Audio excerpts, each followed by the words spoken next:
Welcome back to the deep dive. If you've ever run like more than a couple of pedals or maybe stood, I don't know, 20 feet away from your amp, you probably know that horrible sinking feeling when you plug in and realize your sound, that really nice, sparkly high end has just kind of evaporated. Yeah, it's gone. So today we're diving into the silent assassin of signal integrity. It's this device that, well, it exists purely to fight physics, really, and preserve your precious tone. The MXR MC406 CAE buffer line driver. You shared some sources describing this seemingly simple utility pedal, but our mission today is anything but simple. We're going to extract the essential knowledge about its design, its function, and importantly, why this little black box became so critical for keeping your tone intact, especially for you, the learner, who wants to understand the why behind these pro gear choices. It really is the definition of a hidden hero, isn't it? We spend so much time talking about the fun stuff, the distortions, the delays. But look, if the signal hitting those effects is already weak or degraded, well, you're just amplifying a bad foundation, right? Yeah. MC406 solves that fundamental problem nearly every guitarist runs into eventually. Signal loss caused by complexity in the chain. Think of your guitar pickup signal like maybe a weak stream of water. It starts out pure, crystal clear, but as soon as it goes into a really long hose, that's your cable, or passes through a bunch of slightly leaky connections, that's your pedal board, it just loses pressure, it loses volume. And that core problem, it's just physics. It's the high impedance nature of that pickup signal basically fighting against the capacitance that builds up in your cables and all the circuits. That's what kills your treble. It squashes your dynamics too. Oh, I remember that. Years ago, I had this huge board, and I honestly thought my expensive cables were just failing on me. I wasted money replacing them when really it was just physics. Capacitance eating away at my high end. So let's unpack this solution. The MC406, where did it come from? CAE, Custom Audio Electronics. That name is like synonymous with the absolute top tier of pro touring rigs. And the main guy there is Bob Bradshaw, the legendary designer. Yeah, Bradshaw. His work, it fundamentally changed how rock musicians thought about their gear back in the 80s and 90s. See, as players started demanding these massive, complex rack systems with dozens of effects, this signal integrity problem, it became huge, just insurmountable with traditional setups. Bradshaw figured out early on that the standard high-impedance signal from a guitar, well, just wasn't built to survive a trip through a giant system like that. Right, and the sources mention this really fascinating origin story. Bradshaw wasn't actually new to solving this problem when the pedal came out, was he? He'd apparently been building custom buffer circuits, basically the guts of the MC406, inside those massive CAE rack systems for years, decades even, just for his pro touring clients. Exactly. That's spot on. It was like a secret weapon hidden away inside these huge racks built for guys like Steve Vai or, maybe Eddie Van Halen. And why was it hidden? Well, because the components, the complexity needed to make that circuit perfectly transparent. They were either way too expensive or just too fiddly to put into a regular stomp box back then. So the MC406 coming out in the early 2010s, that was basically MXR taking that studio-grade pro touring secret weapon and finally making it accessible, putting it in a tough little stomp box for everyone. That leap from this sort of exclusive rack gear to a consumer pedal, that takes us right into its core design philosophy, doesn't it? If this circuit had to satisfy the world's most demanding players, what did the design absolutely have to achieve? Oh, simple. Complete, utter transparency. That was the goal. It has a dual job, right? It's a buffer and it's a line driver. Its entire reason for being is to preserve and sometimes restore the natural sound of your guitar without adding any unwanted color, any noise, nothing. Ideally, you put it in your chain and your tone should sound exactly like plugging straight into your amp with a really short, high-quality cable. That's the benchmark. Okay, let's break down how it actually does that, maybe keeping it simple for our listener. Let's use that water analogy again. The guitar signal leaves the pickup. It's vulnerable, high impedance.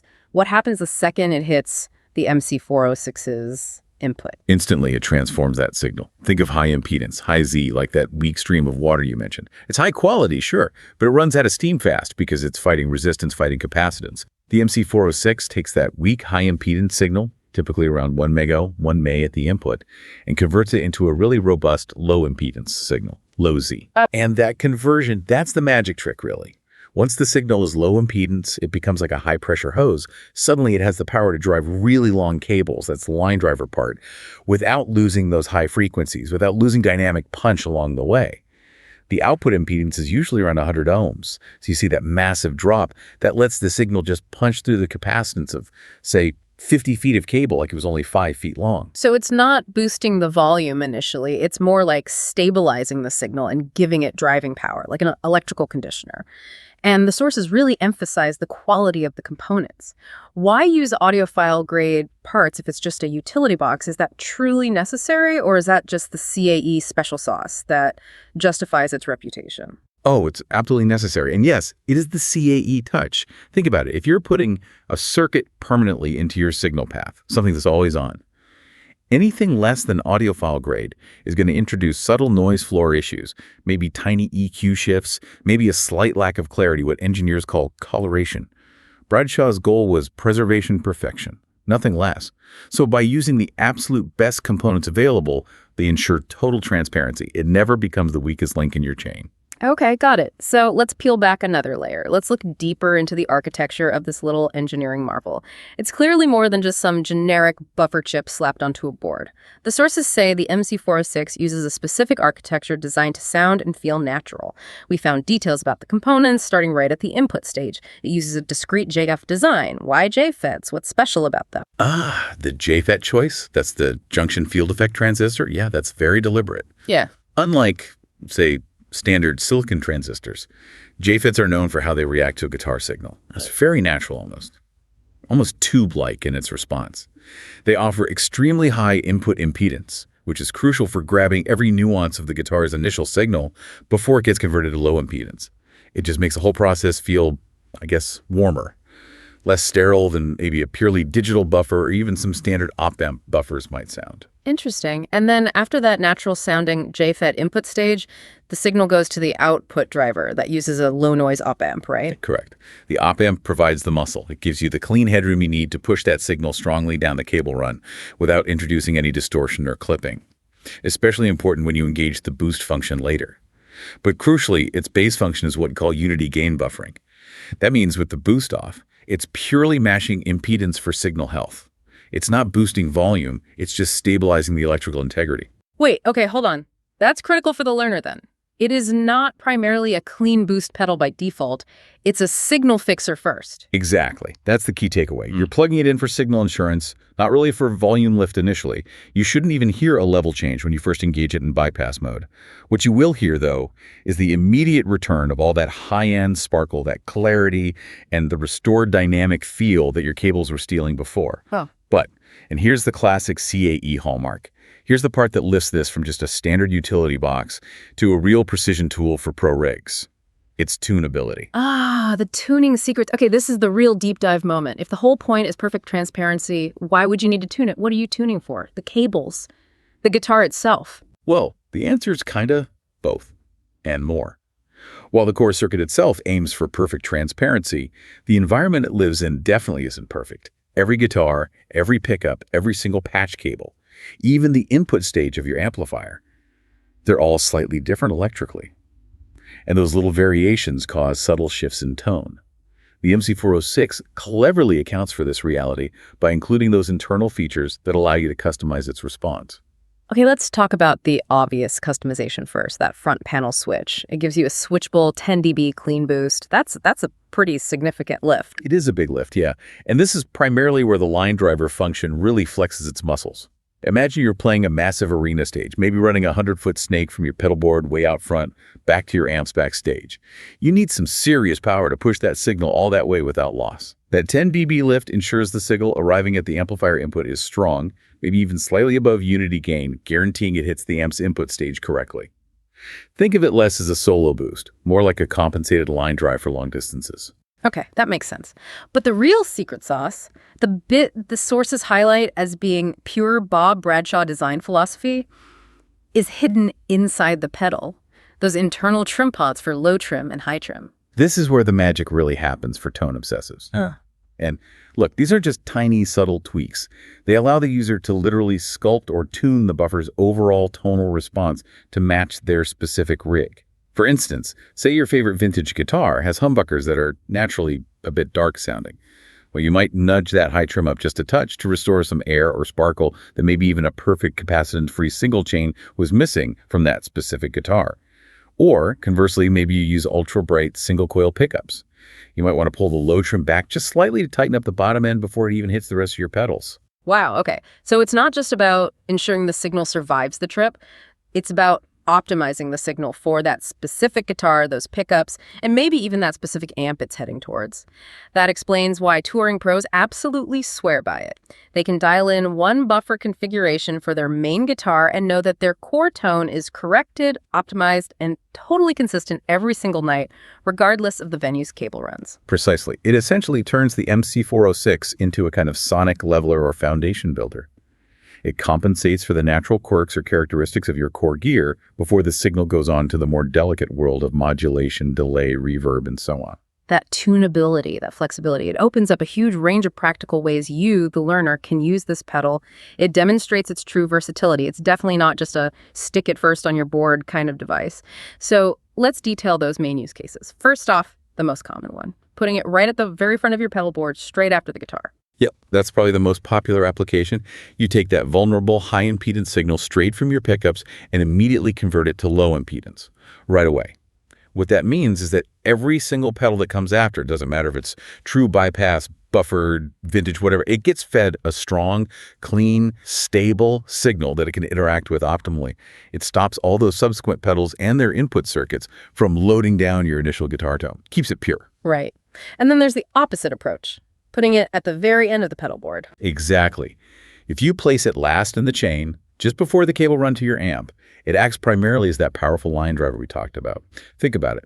After your signal has gone through maybe dozens of capacitors, transistors, and ICs in your effects chain, it might be a little weakened, even if it sounds great effect-wise. The MC406 at the end takes that potentially weakened but fully processed signal and basically restores its power and integrity. It sends a full-strength output through that final, often long cable run to your amplifier or maybe to a complex switching system. Ensures the amp gets the signal exactly as intended. But its usefulness doesn't just stop on the stage, right? The sources also really emphasize its role in the studio environment. Oh, absolutely. Studio use is where that absolute transparency really shines. When you're running signals through complex studio patch bays or maybe long cable looms between different rooms, maintaining signal consistency is everything. And perhaps the most critical studio application is for reamping. Okay, explain reamping quickly for listeners who might not know. Sure. Reamping is a studio technique where you take a pre-recorded, clean, dry guitar track, just the raw signal, and you send it back out of the recording interface to be played through a real amplifier and microphone setup later on. It lets you experiment with different amps and mic placements after the performance is captured. Now, for reamping to work accurately, the signal you send back out to the amp has to perfectly mimic the electrical characteristics, the impedance, the level, the overall character of a live guitar pickup plugged straight in. The MC406 is perfect for this. It provides that ideal, noise-free, perfectly impedance-matched signal delivery needed for truly accurate reamping setups. It basically makes the recorded track behave exactly like a real guitar talking to the amp in that moment. It's becoming really clear why this pedal just took off and became so popular. It neatly solved a problem that been kind of silently messing with professional rigs for decades. Absolutely. The sources all confirm its reputation. It's widely regarded as one of the most transparent, most reliable, and just plain effective buffers ever engineered, built like a tank, too. And the list of pro users really speaks volumes, doesn't it? We know the MC406 became a staple in countless touring rigs designed by Bob Bradshaw himself for artists who simply demand flawless tone night after night. People like Steve Lukather, Mike Landau, and as we mentioned, someone like The Edge, whose rigs are legendary for their complexity and the need for absolute signal integrity across massive stages. It's a non-negotiable requirement for them. Yeah, and I think its lasting importance, its legacy, is that it really helps solidify the idea that high-quality buffering isn't just an option, it's a necessity in modern pedalboard design. It shifted the buffer from being maybe an afterthought or something people didn't understand to being seen as an essential, often always-on, core component for preserving and enhancing your tone foundation. Yeah. If you want consistency and clarity, you pretty much start with something like the MC406. Okay, so to quickly recap this deep dive for everyone, the MXR MC406 CAE buffer line driver tackles that huge guitar signal chain problem capacitance causing high-end loss. It does this by converting your weak high-impedance signal into a powerful low-impedance one. It combines that precision audiophile-grade architecture with a useful, clean 10 dB boost option when you need it for driving long lines. And those internal low and high trim pots make it uniquely adaptable, tunable to your specific guitar, pickups, or cable situation. Plus, all the construction details point to its pro heritage. Heavy-duty aluminum casing, true bypass switching when it's disengaged, and surprisingly tiny current draw, less than 5 milliamps. It's pure utility, just engineered to perfection. And, that really leads us to a final, maybe slightly provocative thought for you, the listener, to consider. The entire purpose of the MC406, as we've discussed, is preservation. It's meticulously designed to deliver the guitar signal exactly as the instrument produced it, totally unblemished by cable loss or impedance issues. Perfect delivery. So if we accept that today, with tech like this, we can perfectly preserve the tone of a high impedance source, it raises an interesting question, doesn't it? How much of what we now romanticize and call vintage tone, that subtle roll-off of the highest frequencies, maybe that slight softening of the initial attack, how much of that sound is actually derived from the inherent signal loss and natural degradation that a pedal like the MC406 was specifically designed to eliminate? Was some part of that classic sound from the 60s and 70s just, well, physics eating the trouble before the signal even got to the amplifier, something to chew on next time you plug in?